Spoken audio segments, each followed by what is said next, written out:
November 27, 1950, 2100 hours, Chosin Reservoir, North Korea. The temperature is already dropping past 30 degrees below zero, and it is still falling.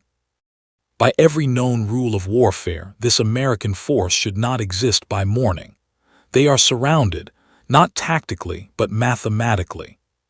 Tens of thousands of Chinese soldiers have materialized out of the mountains, moving at night without radios, without vehicles, without hesitation. The road south is cut. The ridgelines are occupied. The darkness is alive with movement, and logic insists this is the end. The men of the 1st Marine Division are spread thin along a frozen supply road that was never meant to be defended. Trucks are stalled. Weapons are seizing as lubricants turn to glue. Wounded men are freezing before they can bleed out. Morphine crystallizes inside syringes. Steel snaps like glass. No rational commander would attempt to hold this position. No sane army would choose to fight here. History does not allow for survival at Chosin. The enemy knows this. The Chinese commanders understand something brutal and simple. Cold is a weapon. Darkness is a weapon. Exhaustion is a weapon. They have chosen the hour carefully. Bugles begin to sound across the hills, ancient, piercing, inhuman. Not to coordinate, to terrify. Wave after wave descends downhill, rifles wrapped in rags, boots made of cloth, faces blackened. They are not attacking to break the Marines. They are attacking to smother them. The Marines fire until barrels glow and then go dark. Machine guns slow, then stop. Fingers no longer respond. Orders are screamed because radios are dead. Frostbite claims men silently, without blood, without drama. Every minute here is borrowed time. And somewhere in the frozen chaos, a decision is about to be made, one that violates every defensive doctrine in the book. A decision to move, through an enemy that does not believe escape is possible. Because if they stay where they are, there will be no morning. November 28, 1950, before dawn. The night does not lift. It loosens its grip just enough to reveal the damage. Bodies are frozen in the positions they died in, kneeling, crawling, still gripping rifles. Wounded men who survived the night have frostbite so deep their skin is the color of wax. Eyelids are frozen shut. Breath hangs in the air like smoke from a battlefield that never stops burning. By every known rule of warfare, this force should dig in and wait for relief. Relief is not coming. Major General Oliver P. Smith understands the math. He also understands the geography. The only way out is a single, narrow mountain road leading south to Hungnam, a road that snakes through high ground now completely occupied by the enemy. No rational commander would order a breakout through encirclement while burdened with wounded vehicles and civilians. Smith does it anyway. The order is clinical, almost calm. We are not retreating. We are attacking in another direction. The Marines begin to move.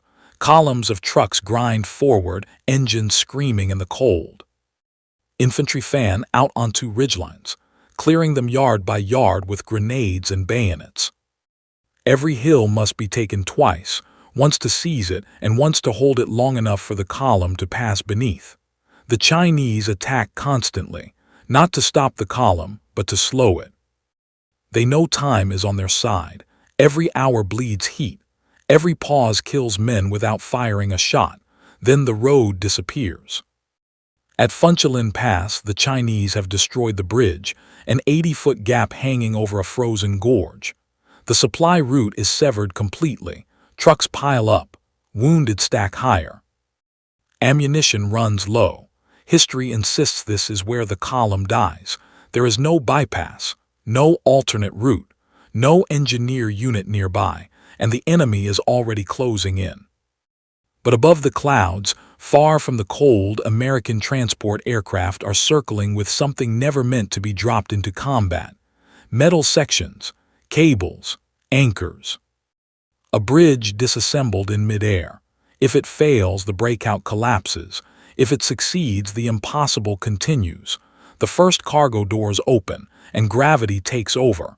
November 29, 1950. Funchalen Pass.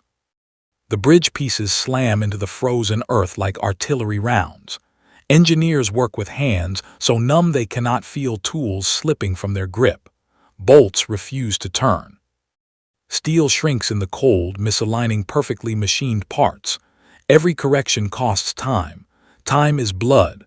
Above them, Chinese troops are already filtering into the high ground. By every known rule of warfare, this position is indefensible. Engineers are not supposed to fight.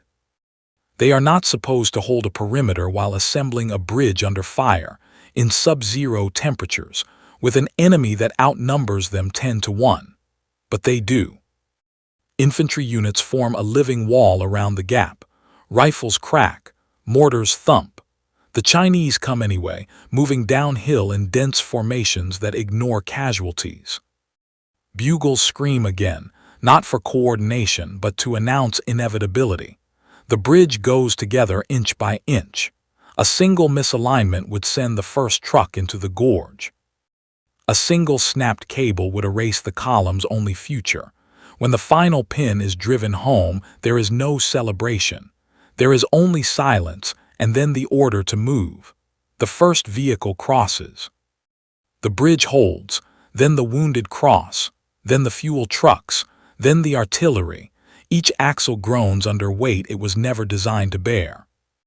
Men walk beside their vehicles, ready to jump if the structure fails. It never does, but the cost is constant. Snipers pick off drivers, mortars bracket the road. Frostbite claims more men than bullets. To stop is to die, to move is to bleed. The Marines fight their way south, one frozen mile at a time, leaving behind nothing but empty shell casings and bodies locked in ice. The enemy begins to understand something terrifying. The Americans are not breaking, they are escaping, and the Chinese commanders know what that means. If the column reaches Hungnam, the war does not end here, so the attacks intensify. Everything converges on the final stretch. December 11, 1950, Hungnam Harbor. The sea is gray. The docks are choked with men who should not be alive. By every known rule of warfare, this army should have been annihilated in the mountains. Instead, they arrive frozen, exhausted, and carrying their wounded with them. Men who were hauled for miles on trucks without heat, on stretchers stiff with ice, or on shoulders that no longer felt pain. The Chinese are still pressing south. Artillery echoes in the distance. This is not a victory parade. It is a race against encirclement one final time. Ships line the harbor, cargo vessels, transports, anything that floats. The evacuation is relentless. Equipment is loaded first, then wounded, then infantry. Entire units embark in silence. No cheering, no speeches, just movement. The last perimeter is held by men who know they may not leave. History insists this is where order collapses. It does not. The final ships pull away under fire. Demolition charges tear through the port facilities, denying their use to the enemy. As Hungnam burns behind them, the men finally allow themselves to breathe. They have not won the campaign. They have survived it. Over 90,000 troops and civilians are evacuated. Nearly all heavy equipment is saved. The division remains intact, bloodied, frozen, but unbroken.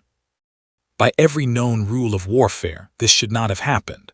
But war is not governed by rules alone. It is governed by decisions made in darkness, under impossible pressure, by people who refuse to accept the ending history expects. At Chosin Reservoir, logic died in the cold. And something far more dangerous endured.